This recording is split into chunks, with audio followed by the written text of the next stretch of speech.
Voilà. Et puis à la fin, j'ai prévu un petit moment pour répondre aux différentes questions qu'il y aurait.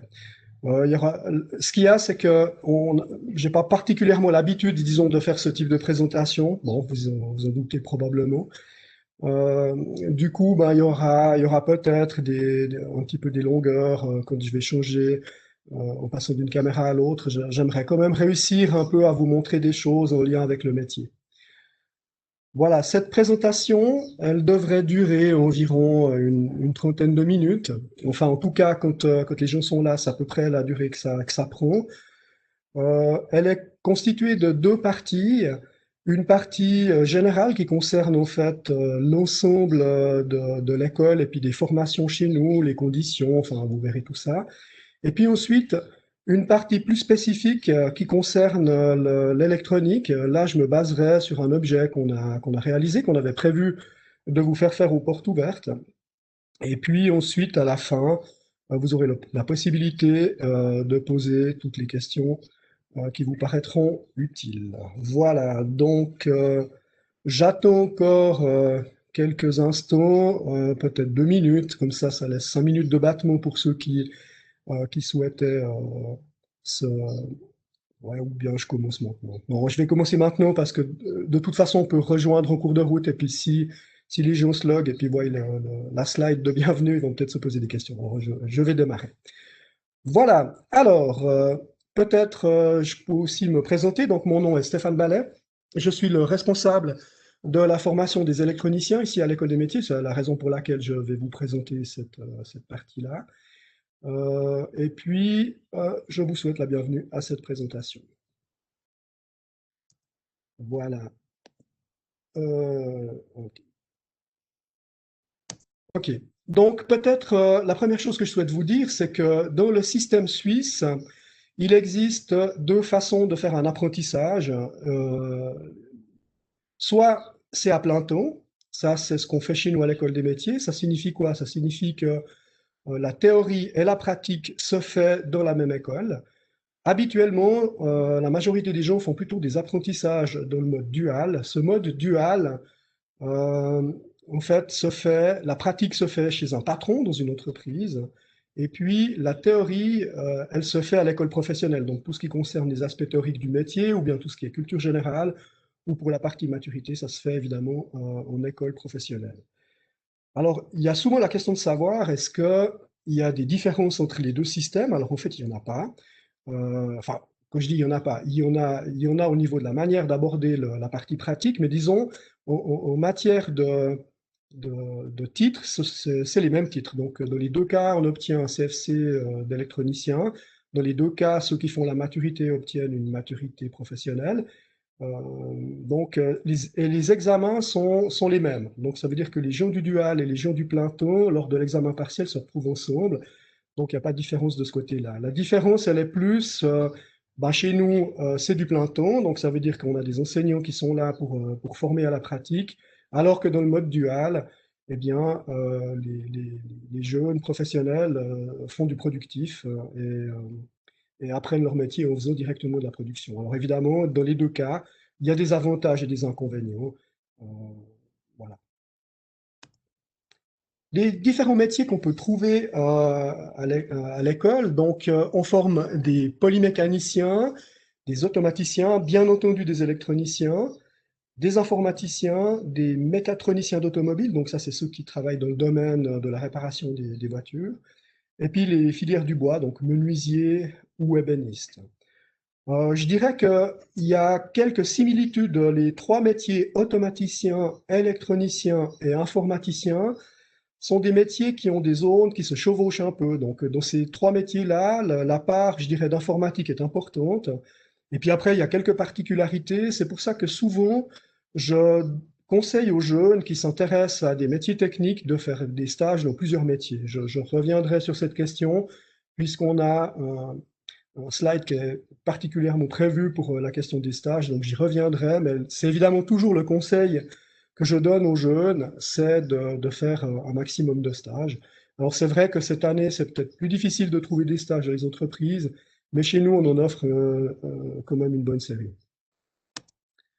Alors les filières, donc peut-être juste pour que vous ayez un peu une idée, on a plusieurs filières au niveau de l'école des métiers. Je dirais que en électronique, on a des formations de toutes les filières qu'on propose. Bon, le préapprentissage, ça concerne plutôt des jeunes qui n'ont encore pas déterminé leur orientation. La filière qui est très connue, ben, c'est le CFC en 4 ans, donc c'est celle qu'on va trouver ici. Il manque d'ailleurs deux magnifiques carrés bleus. Donc, ce qui est classique ici, c'est que ouais, c'est l'apprentissage classique tel qu'on le connaît, c'est-à-dire on va faire 4 années d'apprentissage, à la fin on aura un CFC, c'est la filière classique. Après, on en reparlera, mais pour rentrer dans les écoles type haute école, on doit avoir une maturité professionnelle. Cette maturité professionnelle, on peut la faire de deux manières. C'est en faisant une 5e année, c'est le carré jaune qui est représenté. Cette 5e année se fait à plein temps, et puis à la fin, on passe un examen et on a la maturité qui nous permet de rentrer dans une haute école. Mais on peut aussi faire cette maturité de manière intégrée. C'est pour ça que dans cette filière-là, on voit, on a les carrés bleus et les carrés jaunes qui sont l'un sur l'autre. Ça signifie quoi? Ça signifie qu'on a en fait deux formations qui sont parallèles. Et puis ces deux formations, finalement, elles se déroulent conjointement. Et à la fin, ben, il y a deux examens qui se font, un examen pour le CFC, un examen pour la Matu, puis on obtient 2 titres. Et puis on a encore une autre filière qui est réservée à des jeunes en principe plus âgés.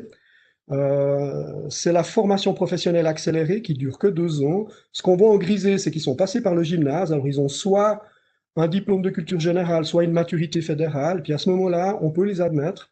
Et puis on peut raccourcir la formation parce qu'ils font quasiment que de la pratique et puis des branches théoriques qui sont liées au métier. On peut ne pas s'attarder sur la partie culture générale puisque ça a été fait précédemment dans une autre formation. Voilà, quelques mots sur la manière dont sont répartis les cours chez nous dans les différentes filières. Alors, peut-être la première filière, la filière CFC, ce qu'on voit, c'est qu'il y a environ 1 jour et demi de théorie qui sont divisés en deux grandes familles, la famille culture générale et scientifique, et puis la famille qui est en bleu, qui correspond aux connaissances professionnelles qui sont spécifiques à chaque métier. Évidemment, il y a la pratique qui est une grosse part de notre formation. Puis cette pratique, elle se fait chez nous en atelier. Je reviendrai sur les différents aspects de cette formation pratique. Pour la filière maturité professionnelle, ben, évidemment que la pratique reste, les connaissances professionnelles, ce sont les mêmes. Hein. D'ailleurs, les cours sont communs aux deux filières. Et puis, ce qu'on voit, c'est qu'on a les branches qui sont liées à la maturité professionnelle. On reviendra sur son contenu tout à l'heure. Mais ce qu'on voit, c'est qu'il y en a un peu plus qu'au niveau de la culture générale pour la filière CFC. Donc, le prix à payer dans une formation comme celle-là, c'est qu'ils vont passer moins de temps en pratique au niveau des ateliers. Donc, ça veut dire que les jeunes qui viennent dans les filières maturité professionnelle intégrée, ben, c'est des jeunes qui doivent, d'une part, avoir des bonnes compétences scolaires, parce qu'évidemment, il faut quand même pouvoir suivre les branches, mais aussi qu'ils soient suffisamment rapides au niveau de la pratique pour pouvoir finalement faire la même formation que les autres, en ayant grosso modo une demi-journée de moins sur l'ensemble de la formation. Et puis tout à droite, ce que vous voyez ici, c'est la filière formation professionnelle accélérée. Alors là, ce qu'on voit, c'est que nouveau, les connaissances professionnelles sont sensiblement les mêmes, donc il y a 1 jour à peu près de formation, puis tout le reste, c'est de la pratique, et c'est ce qui nous permet finalement de réduire cette formation à 2 ans, puisqu'ils passent une immense majorité de leur temps dans les ateliers pour approfondir les connaissances et puis pour apprendre les différents gestes. Voilà. Peut-être quelques mots sur le contenu des cours théoriques. Alors pour la partie CFC, on voit le côté culture générale, qui est composé de 2 matières, qui sont langue et communication, puis nos sociétés, c'est tout ce qui trait un peu à la maîtrise de la langue, soit orale, soit écrite, et puis des éléments en lien avec la culture générale, la connaissance des systèmes politiques, des choses comme ça. Au niveau des bases techniques générales, on a évidemment de la science, comme par exemple la chimie ou bien la physique, les maths, et puis de l'informatique. Au niveau des connaissances professionnelles, évidemment, ça dépend de chaque métier. En électronique, on a 3 matières, je dirais, qui sont très représentées. C'est l'électricité, l'électronique et puis l'électronique numérique. En pratique, évidemment, on a un système modulaire, je vous en parlerai quand je reviendrai sur les particularités, je dirais, enfin sur le survol du métier. Pour la maturité professionnelle intégrée, ben, on va rajouter des branches comme la littérature, l'histoire, l'économie, droit, ils vont avoir de l'allemand, de l'anglais, etc. Donc effectivement, c'est une filière qui est extrêmement exigeante. On en reparlera tout à l'heure lorsque je vous parlerai des conditions. Vous verrez, les conditions ne sont pas les mêmes pour rentrer dans la filière maturité que pour rentrer dans la filière CFC. Voilà, quelques mots sur le système de formation suisse. Alors, j'aime bien montrer, alors l'idée, c'est pas de vous montrer à quel point tout est compliqué, mais c'est surtout de vous montrer à quel point on a un système qui permet de passer d'un côté à l'autre, que le système n'est pas cloisonné, qu'il n'est pas étanche, donc on peut facilement passer d'un point à l'autre. Pourquoi je dis ça? Tout simplement parce qu'on entend parfois des parents ou des enseignants même qui disent ouais, c'est dommage, avec le niveau que tu as, tu pourrais éventuellement plutôt aller à l'université ou comme ça. En fait, il faut pas dire ça. Et au contraire, il faudrait dire ah, bah, tu as envie de faire un métier, c'est super, c'est très bien, va faire ton CFC. De toute façon, à tout moment, tu pourras, le cas échéant, choisir une filière qui te permet de faire des études supérieures. C'est ce qu'on voit ici. Donc, si on regarde, la base pour nous, c'est le CFC ici. Puis quelqu'un qui a un CFC, il a la possibilité de compléter par la suite en faisant un brevet fédéral ou bien en faisant une école supérieure. Puis ce qu'on voit, c'est que si il a une maturité professionnelle, alors à ce moment-là, il peut rentrer dans les hautes écoles spécialisées. Vous voyez qu'il y a aussi des conditions. Si vous avez plus que 25 ans, vous pouvez faire un examen d'admission. Mais disons, le CFC est déjà un point de départ qui permet d'accéder avec une maturité professionnelle aux hautes écoles spécialisées. Puis après, ce que vous voyez ici, c'est qu'on a des possibilités avec des raccordements d'aller sur l'EPF ou bien sur les universités. Et je peux vous dire que chaque année, on a des élèves, il n'y en a pas énormément, mais il y en a très régulièrement, qui font ce choix tout d'un coup, qui se découvrent une passion pour les études, qui ont envie d'aller dans le milieu académique, puis qui finalement font un raccordement et puis terminent 5-6 ans plus tard avec soit un master, soit même un doctorat encore après un certain temps. Alors tout ça pour dire que finalement, quand un jeune a envie de faire un métier puis qu'il souhaite partir dans une formation professionnelle, on ne devrait pas lui dire écoute, c'est dommage, parce que c'est pas dommage. Au contraire, une super idée, c'est une belle formation, et puis ça ferme aucune porte. Voilà, les conditions d'admission. Alors ça, je pense que c'est un point important parce qu'elle concerne l'ensemble des formations chez nous à l'école des métiers. Donc, quelle que soit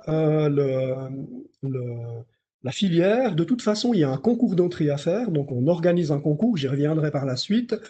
Et puis, en fonction du résultat de ce concours, les élèves enfin les jeunes sont convoqués à un entretien. Puis c'est sur la base de cet entretien et du résultat au concours qu'on décide de l'admission ou non. Pour la maturité professionnelle, bah, c'est la même chose. Il faut faire ce concours d'entrée, il faut passer l'entretien. Mais en plus, il faut remplir des conditions. Donc ces conditions, c'est soit un certificat d'études secondaires VP, ou alors un certificat d'études secondaires en VG avec les conditions suivantes, c'est-à-dire 3 branches à option au niveau 2. Il faut avoir au moins 18 points entre les maths, le français, l'allemand et les sciences de la nature. Et puis, si toutes les branches ne sont pas au niveau 2, ben, il en faut au moins 2.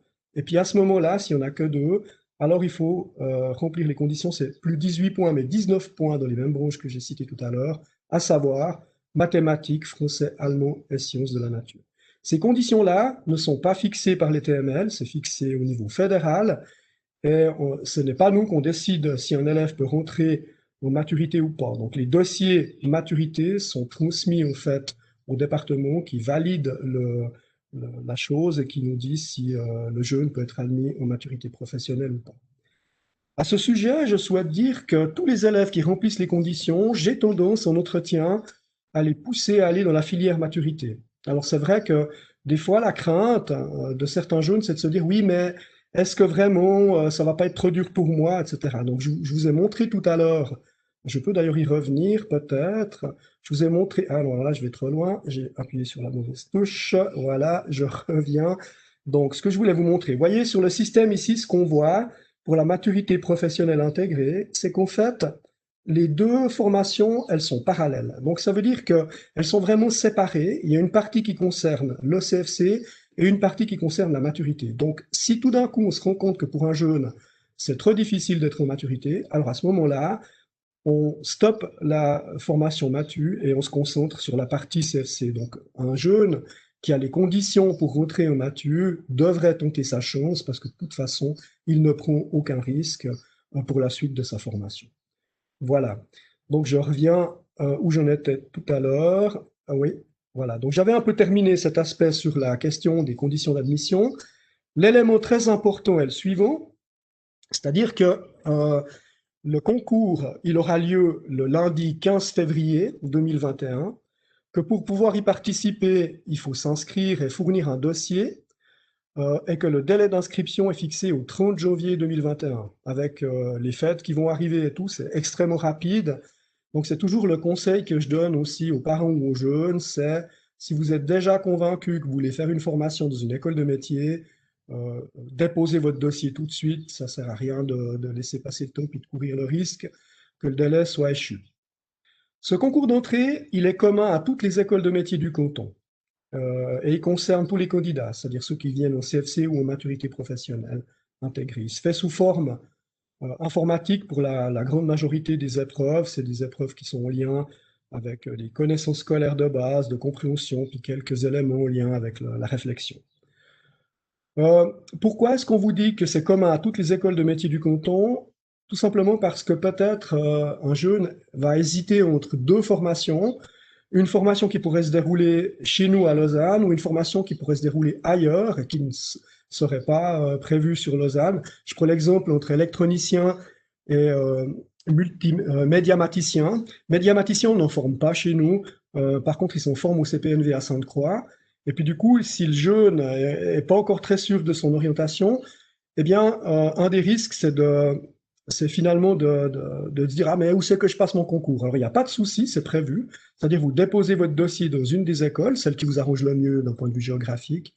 Et puis, si tout d'un coup, dans le courant du processus d'admission, le jeune choisit l'autre école, c'est pas grave.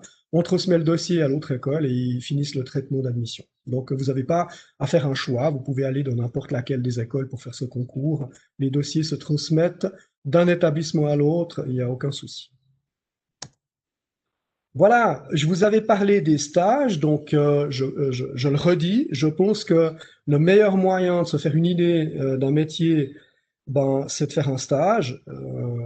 Cette année, encore plus que les autres années, puisque finalement, on n'a pas eu l'occasion d'organiser des portes ouvertes, qu'il n'y a pas eu de salon des métiers. Donc, je pense qu'il faut vraiment profiter. Alors, vous pouvez aller sur notre site internet, vous allez trouver comment vous inscrire à un stage. On a toute une série. Pour l'électronique, ce sont des stages qui sont organisés conjointement avec l'informatique. Donc, ça veut dire qu'on fait un jour en électronique et un jour en informatique. Pourquoi on fait ça? Tout simplement parce que c'est des métiers qui ont beaucoup d'aspects communs. Et puis, ça permet aux jeunes de se faire une idée, au fait, de ce qu'il veut faire quand il dit j'aimerais faire de l'informatique. Voilà.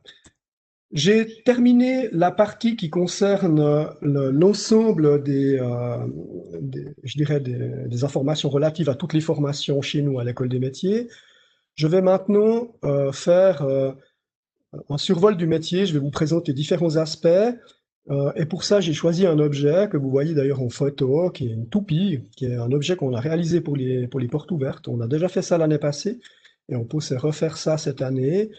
L'idée, c'est que chaque participant aux portes ouvertes puisse construire un bout de cette toupie. Je vais me baser là-dessus pour vous parler un peu de ce qu'est l'électronique. En introduction, j'aimerais vous dire que c'est toujours un peu frustrant pour un électronicien de parler de son métier, parce que de l'électronique, il y en a partout, mais en principe, c'est dans le boîtier, donc on ne le voit pas, donc c'est difficile. Alors, à moins de faire des objets exprès pour montrer l'électronique, c'est très difficile, disons, de se faire une idée de ce qu'est le métier d'électronicien. Alors c'est là maintenant où je prends un risque, parce que je vais devoir arrêter le partage, donc je vais revenir entre la présentation que je suis en train de vous faire, et puis je vais passer d'une caméra à l'autre, donc il y a des risques que ça marche pas bien. Donc je vais essayer de meubler en parlant chaque fois, donc là j'arrête le partage. En principe, maintenant vous voyez moi, et puis normalement au niveau de la vidéo, je vais passer sur une autre caméra. Voilà, donc là vous devriez voir l'objet en question. Donc, au fait, il s'agit d'une toupie. Donc, je vous la montre comme ça. Vous la voyez relativement bien. Cette toupie, elle a une particularité. Bon, c'est que quand on appuie dessus, il y a des petites LED qui s'allument. Et puis, si maintenant je la fais tourner, voilà, ce que vous voyez, c'est qu'il y a un texte qui s'affiche. Alors, ce que je peux vous dire, et vous êtes un peu obligé de me croire sur parole, c'est que la qualité est bien meilleure en vrai, parce que là, en passant à travers le flux vidéo, on perd quelques informations, mais disons, ce qu'on peut voir sur cette toupie, c'est qu'au moment où on l'a fait tourner, ça affiche ETML 2019. Alors ça, c'est ce qu'on avait choisi l'année passée pour les portes ouvertes. Évidemment, on aurait changé le texte. Et puis, c'est sur cette base-là que je vais faire un petit peu ma présentation. Donc, le premier élément que je voulais vous montrer concerne au fait la partie bureau technique. Alors, voilà, non, ça n'a pas marché, donc je recommence. Ok, donc là, vous devriez voir, voilà, on retombe là-dessus. Et puis maintenant, voilà, bureau technique. Donc, au fait, ce qu'on fait au bureau technique, c'est la conception. Donc, ce que vous voyez sur l'image de droite, c'est un jeune qui est sur un logiciel qui permet de réaliser la partie du circuit imprimé. Donc, cette partie-là, c'est la partie conception, si on veut bien. Donc, si je reviens un petit peu maintenant sur l'image, donc il faut que je supprime maintenant le partage. Voilà, je fais comme ça. Donc, je reviens maintenant sur l'image. Donc, ce qu'on voit sur ma toupie, évidemment, si vous regardez, si je la démonte un petit peu, puis si je regarde un petit peu les différents aspects que j'ai, on voit que cette petite galette rouge là, ben, c'est le circuit imprimé sur lequel on va venir braser les différents composants, hein. Donc si j'appuie, vous voyez, il y a les petites lumières qui s'allument, il faut choisir où c'est qu'on va les mettre. Évidemment, une toupie, on va choisir la forme. On a bien compris qu'il faut qu'elle soit circulaire pour qu'elle tourne bien. Évidemment qu'il va falloir aussi trouver une solution pour l'alimenter, donc ça veut dire qu'on va y mettre des piles, donc on voit qu'il y a des supports qui ont été montés dessus, etc. Donc on voit qu'il y a toute une partie conception, et puis évidemment il y a même des parties mécaniques, donc on voit qu'en électronique on fait aussi de la mécanique, parce que il faut prévoir le trou qui va permettre de mettre l'axe, et puis il va falloir trouver une solution, je dirais, pour pouvoir monter l'axe, pour que finalement, à la fin, notre système puisse tourner. Donc ça, cette partie conceptuelle, c'est vraiment ce qu'on appelle le bureau technique. Voilà, donc ça, je n'ai pas besoin de vous expliquer longtemps que c'est évidemment un domaine dans lequel, qui fait appel à des compétences, je dirais, d'abstraction, il faut réfléchir où c'est qu'on fait passer nos pistes, etc. Voilà, alors, sur le montage, la partie suivante, c'est ce qu'on appelle la fabrication. La fabrication, ben là, je pense que aussi c'est relativement évident. Donc là, ce qu'on voit, c'est qu'on voit un jeune maintenant qui est en train de monter les composants sur le circuit imprimé. Donc maintenant, si je reviens sur ma toupie que je vous ai montré tout à l'heure, donc voilà. Donc évidemment, ça veut dire quoi? Ça veut dire que si vous regardez ici ces composants, je les mets un peu plus près, vous voyez ici, on a un certain nombre de composants. Ben là, c'est ces fameuses LED. Là, on a ces fameuses résistances. Là, vous avez encore plus petit, vous avez le microcontrôleur qui va être programmé pour pouvoir allumer la séquence de LED. Ça, c'est la partie fabrication. Là, on voit bien qu'on est dans une partie qui est extrême, où finalement, ce qui prime, c'est l'habileté manuelle. Donc à ce niveau-là, en fait, c'est important d'être assez, je dirais, soigneux et puis un petit peu habile pour pouvoir réaliser ces parties-là.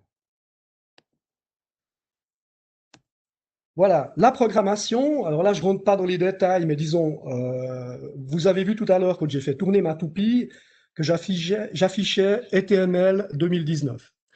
Alors évidemment que si maintenant, ETML 2020, ça paraît difficile puisqu'on ne va pas faire de porte ouverte, mais disons, je vais devoir changer la séquence, je vais devoir finalement modifier, et puis c'est ce que fait le jeune ici, si vous voyez, on voit la toupie ici qui est raccordée sur un système qui permet de programmer le microcontrôleur que je vous ai montré tout à l'heure, et au travers d'un logiciel qui se programme dans un langage qu'on appelle le langage C, on va pouvoir changer la séquence d'allumage des LED, et puis ça va permettre de changer le texte qu'on souhaite afficher par la suite. Évidemment que ces toupies, on va devoir pouvoir les tester, parce que sinon, on ne peut pas garantir qu'elles fonctionnent. Ça, c'est la partie qu'on appelle test et mesure. Donc, ce que vous voyez sur votre droite ici, c'est un jaune. On a un support ici qui permet de mettre la toupie, de la faire tourner.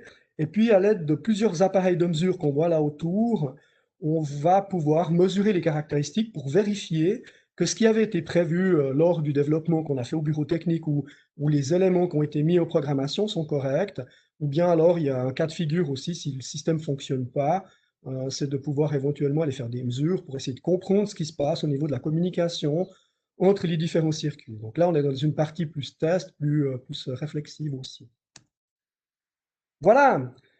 Donc j'ai essayé de faire le tour des différents aspects.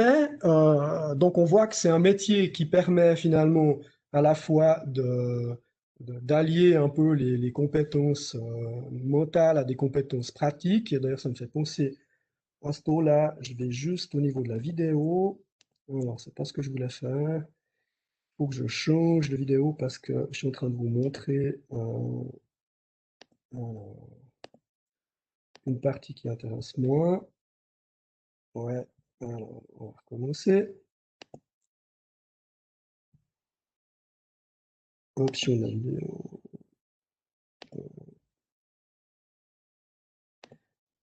Voilà, je me remets moi. Ce sera peut-être plus intéressant à voir qu'une toupie qui tourne pas. Donc voilà. Donc en fait, j'aimerais vous parler maintenant un petit peu des compétences qui sont nécessaires pour exercer ce métier, parce que évidemment, je vous ai montré maintenant, disons, quels étaient les éléments. Donc ce que je vous ai mis, alors si je reviens un petit peu en arrière, voilà. Je vous ai mis quelques éléments. Alors pour moi, il y a toujours un mystère. Est-ce qu'on choisit un métier parce qu'on a des compétences dans un domaine, ou bien est-ce que c'est parce qu'on fait un métier qu'on a ces compétences dans ce domaine-là? Moi, ce que je peux vous dire, c'est qu'au niveau scolaire, on est rarement scientifique et littéraire. C'est quand même assez rare d'avoir les deux paramètres. Et c'est vrai qu'on est dans un métier technique, donc je dirais les compétences qu'on attend, elles sont plus au niveau de la réflexion, de la maîtrise, je dirais, des outils mathématiques, de la physique, enfin ce genre de choses. Mais malgré tout, au niveau de la langue, on a quand même des besoins au niveau d'être capable. Il faut quand même d'être capable de rédiger des petits rapports de tests pour pouvoir se faire comprendre par les autres. Donc c'est un petit peu à ce niveau-là que ça se situe.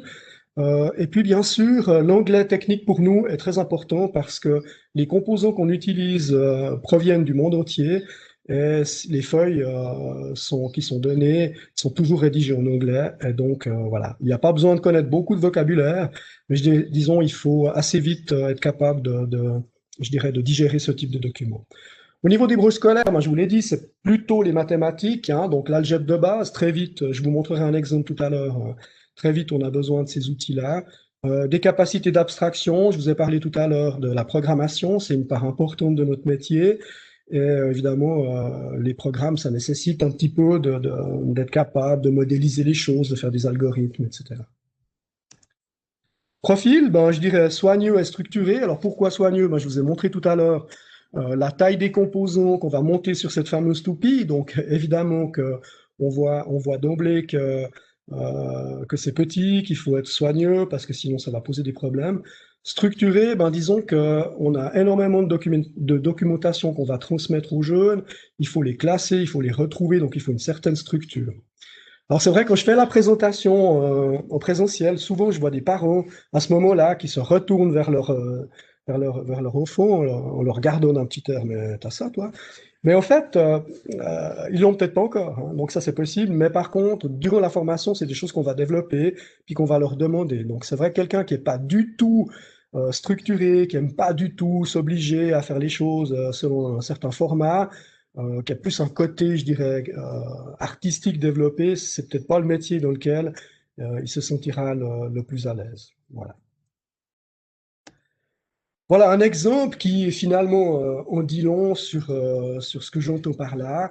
Donc ce que vous voyez sur votre droite, ici en haut, euh, en haut à droite, c'est finalement euh, un schéma qui va représenter le système qui permet d'allumer les petites lumières là, que je vous ai montré tout à l'heure sur la toupie. Et puis ce qu'on voit, c'est que avant, donc la partie, c'est ces petites LED là où il y a des flèches, puis juste à côté, on doit dimensionner la résistance qui vient là pour finalement alimenter cette LED pour qu'elle ait suffisamment de courant pour qu'elle s'allume, mais pas trop pour qu'elle soit détruite. Et puis du coup, ça se calcule comment? Ben, c'est les formules que j'ai mis en dessous. C'est comme ça qu'on va les calculer. Donc il faut être capable finalement d'appliquer une formule, de la transformer pour pouvoir finalement calculer les bonnes valeurs. Voilà l'exemple. Et puis peut-être de les noter dans un rapport pour expliquer comment on a fait cet aspect. Voilà, je crois que j'arrive au bout, effectivement. Donc là, on va passer à la partie plutôt questions. Donc je vais couper maintenant le partage pour venir voir si des questions ont été posées. Voilà. Alors, j'ai une question qui a été posée sur le coût de la formation. Donc, le coût de la formation, ben, c'est gratuit. En fait, au niveau du canton, on n'a pas enfin, ça a été mis dans la loi sur la formation professionnelle, il n'y a pas de frais d'écolage. Par contre, les coûts, par contre, de la fourniture scolaire, si vous avez besoin d'acheter des outils ou des choses comme ça, c'est à la charge de l'élève. Donc, ça dépend d'un métier à l'autre, évidemment, c'est très différent. Mais voilà.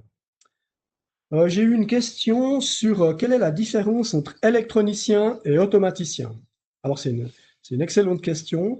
Je dirais que l'automaticien fait évidemment moins de circuits imprimés, comme j'ai pu vous le montrer pour la toupie. Euh, il va faire un petit peu plus de mécanique. C'est typiquement des gens qui travaillent sur des gros systèmes, comme par exemple des machines de production pour faire de l'emballage carton, comme chez Bobst, et puis qui vont développer des modules d'automatisation. Donc, vous imaginez par exemple un bras qui doit venir saisir quelque chose, et puis il y a la partie mécanique, il y a la partie qui va nécessiter la programmation du système, parce que vous imaginez bien qu'il y a un automate programmable qui permet de gérer ça, et puis gérer les capteurs, etc. Donc, on est sur un métier qui est beaucoup plus industriel. L'électronicien, lui, va plutôt développer la carte qui va servir, disons, à traiter le système pour commander ce bras. Donc voilà. Donc je dirais, les automaticiens et les électroniciens travaillent relativement ensemble. Il y en a un qui est plus sur les processus industriels, c'est l'automaticien, puis l'autre qui est plus sur le développement de cartes, comme on appelle de systèmes embarqués.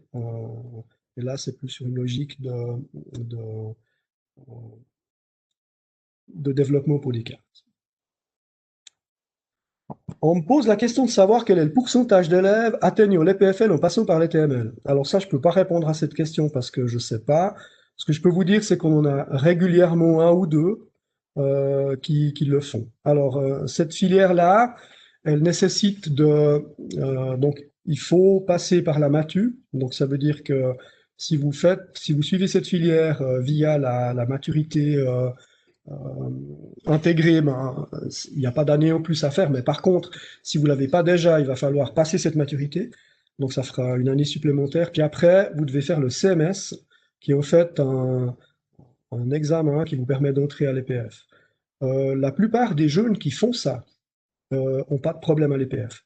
Ça veut dire qu'il y a très peu de taux d'échec. Donc il y en a peu qui font ça, parce que la filière habituelle, c'est plutôt de passer par les hautes écoles. Mais ceux qui vont dans la filière EPF puis qui font le CMS, en règle générale, s'ils réussissent le CMS, ils réussissent leur formation à l'école des métiers. Est-ce qu'on peut effectuer une haute école après la formation si on n'a pas fait de maturité professionnelle? Alors, en principe, pas.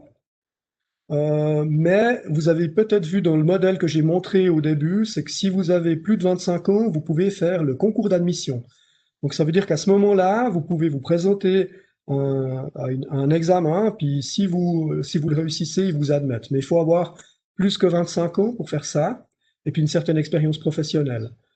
Par contre, on, euh, il y a la possibilité de passer par une autre voie, c'est celle de l'ES, donc l'école supérieure. Parce que ça vous permet d'entrer dans un HES aussi. Donc pour les élèves qui sont pas des fanatiques, par exemple, de la partie culture générale, une possibilité, c'est de faire un CFC, de compléter par 2 ans en école supérieure, et puis avec le titre ES, vous pouvez aussi rentrer au niveau des hautes écoles.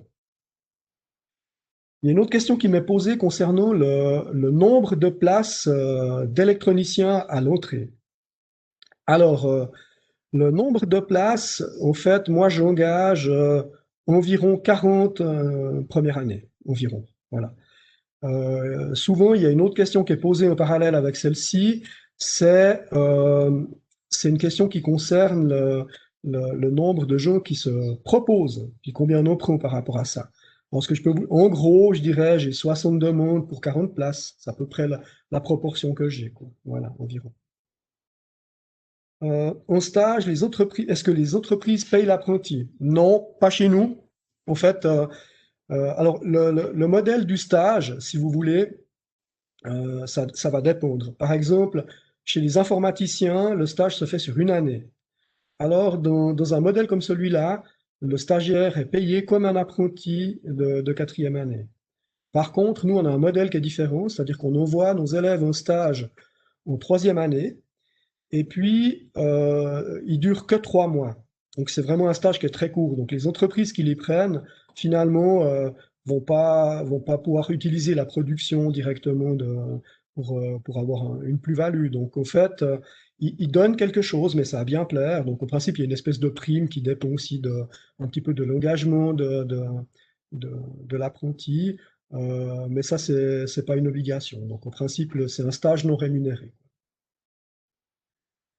Alors, une question intéressante m'est posée juste maintenant qui concerne quelle est la différence entre les HES et les PFL. Oui, alors c'est un gros débat ça. Non, je dirais c'est une affaire d'approche. Une HES, c'est vraiment fait pour des jeunes qui ont fait en principe un CFC avant. Donc ça veut dire qu'il y a une part, si vous voulez, les gens qui sortent des HES sont des gens qui ont une formation de base, qui a une formation pratique, et puis ça devient plutôt des ingénieurs de réalisation. Donc l'objectif de ces ingénieurs-là, c'est de développer des systèmes, mais avec pour objectif la mise en production, etc. Au niveau de l'EPFL, c'est plus une filière académique qui a une approche vraiment basée sur la théorie. C'est des gens qui n'ont pas un CFC, qui n'ont pas de, de connaissances pratiques. Et donc, mais par contre, ils ont un niveau théorique plus élevé. Donc, ils sont plutôt orientés recherche fondamentale. Hein, donc, on voit la différence, c'est que d'un côté, on est plus proche de la mise en production, puis de l'autre, on est plus proche de la recherche, trouver des systèmes qui seront utilisés plus tard dans l'industrie. Souvent, ces découvertes sont réutilisées par des HES pour finalement réaliser réellement la chose. Voilà. Donc, c'est très complémentaire. Hein. C'est pas, il ne faut pas les opposer. C'est vraiment des approches qui sont différentes. On pourrait dire que si vous hésitez entre une filière professionnelle et une filière académique, la question que vous devriez vous poser, c'est est-ce que moi, j'ai besoin d'avoir l'objet devant moi pour pouvoir comprendre comment le développer? À ce moment-là, vous êtes plutôt pour la filière HES. Si maintenant vous dites non, non, mais moi, j'ai pas besoin, j'ai besoin du modèle mathématique, ça me suffit, et puis je réfléchis là-dessus, là, vous êtes plus dans la filière académique. Voilà, c'est un petit peu l'idée. Voilà, je ne sais pas s'il y a d'autres questions. Moi, je suis un peu arrivé au bout de la liste des choses, des questions qui étaient prévues. Par contre, c'est vrai que j'ai vu qu'il y avait des choses. Bon, juste voir sur le chat. Non, a priori, c'est bon, il n'y a rien de spécial. Donc, voilà. OK. Ben, je crois que, ouais, alors, il y avait une question là. Bon, j'ai dit bonjour, si notre fils ne devait pas être sélectionné et que nous l'inscrivons pour le pré-apprentissage, est-ce qu'il est automatiquement accepté l'année suivante? Non. Alors c'est une bonne question ça aussi. En fait, l'apprentissage à l'ETML, c'est pas une première année qui permet à quelqu'un de faire l'apprentissage l'année suivante. C'est pas du tout comme ça que c'est prévu chez nous. L'apprentissage, le pré-apprentissage chez nous est prévu comme une année qui permet aux jeunes de trouver son orientation. Alors, il y en a beaucoup qui passent par le pré-apprentissage déjà parce qu'ils étaient intéressés par l'électronique, puis qui finalement viennent chez nous l'année suivante, mais c'est pas une obligation, on les engage pas forcément. Ça veut dire qu'ils vont devoir passer le concours et puis que finalement, s'ils le réussissent, on va les prendre. Mais par contre, ils sont obligés de je dirais, de passer le concours. Et puis, durant cette année de pré-apprentissage, ils vont être obligés de faire des stages dans d'autres métiers. Donc, ils vont devoir faire un stage aussi à l'extérieur, chez un patron. Ils feront un stage chez nous, bien sûr en électronique, si c'était ce qui les intéressait au début. Et puis, ils devront peut-être aller en automatique, ou bien en informatique, ou bien au bois, pour découvrir autre chose. Et puis, l'idée, c'est que on les prépare de deux manières, c'est-à-dire, ce qu'on veut, c'est qu'ils aient fait leur choix, qu'ils soient au clair avec ce qu'ils ont envie de faire par la suite. Et puis, puis finalement aussi, de leur permettre de réussir le concours d'entrée. Donc, il y a aussi un renforcement scolaire qui se fait pour ceux qui ont des difficultés. Voilà, je crois que je suis arrivé au bout de toutes les questions qui m'avaient été posées. Je vous remercie de m'avoir suivi. Sachez que donc, ça a été enregistré. On va mettre cette vidéo en lien. Je vais peut-être découvrir que, que j'ai une manière de parler assez étrange, mais voilà, je vais découvrir des choses. C'est vrai que pour moi, c'était pas non plus évident parce que c'est la première fois qu'on fait ce type d'exercice, mais j'ai trouvé ça très intéressant. Euh, voilà, je crois que tout est bon. Alors, je vous souhaite une bonne fin de journée. Merci de m'avoir écouté et à bientôt. Au revoir. Ouais.